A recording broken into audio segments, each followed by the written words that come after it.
The al-Salam Boccaccio 98 was an Egyptian passenger ferry operated by al-Salam Maritime Transport that sank on February 3, 2006 in the Red Sea en route from Duba, Saudi Arabia, to Safaga in southern Egypt. The ship was carrying about 1,400 passengers and crew. The majority are thought to have been Egyptians working in Saudi Arabia, but they included pilgrims returning from the Hajj in Mecca. The ship was also carrying about 220 vehicles.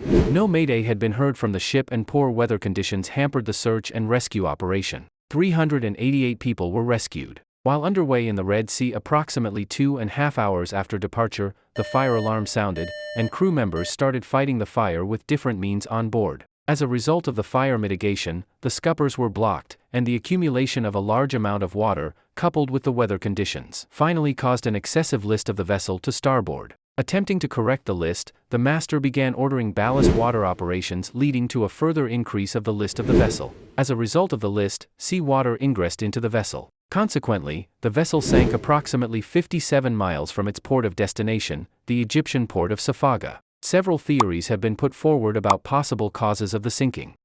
Some survivors reported that there was a large fire on board before the ship sank, and there are eyewitness accounts of thick black smoke coming from the engine rooms. Design flaws. Al-Salam Boccaccio 98 was a roll-on roll-off ferry. This design allows vehicles to drive on one end and drive off the other, meaning, in theory, neither the ship nor any of the vehicles on board need to turn around at any point. It also means that the cargo hold is one long chamber going through the ship. To accomplish this, the vehicle bay doors must be near the waterline. Unless these are sealed properly, water may leak through. Even a small amount of water moving about inside can gain momentum and capsize a ship. Modifications. In the 1980s, the ship reportedly underwent several modifications, including the addition of 2 passenger decks and the widening of cargo decks. This may have destabilized the ship past its design limitations, particularly as its draft was only 5.9 meter. Combined with high winds, the tall ship could have been toppled easily. Vehicle movement. Another theory is that the rolling of the ship caused one or more of the vehicles in its hold to break loose and puncture a hole in the hull,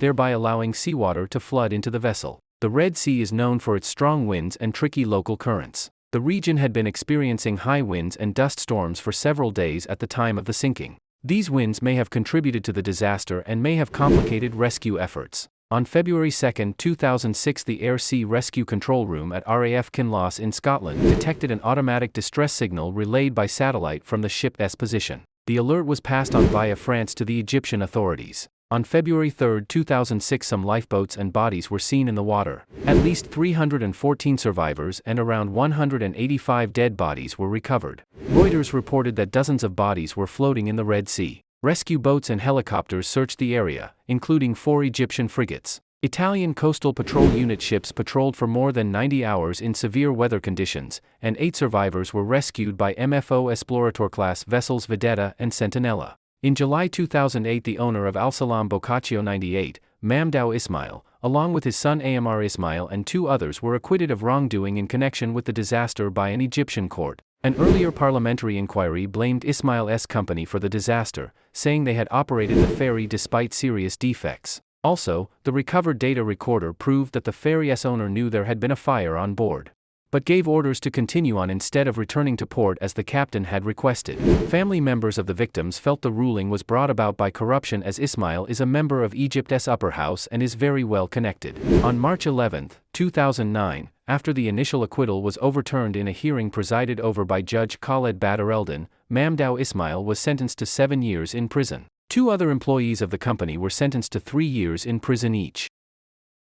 For more videos, please subscribe Facts Zone.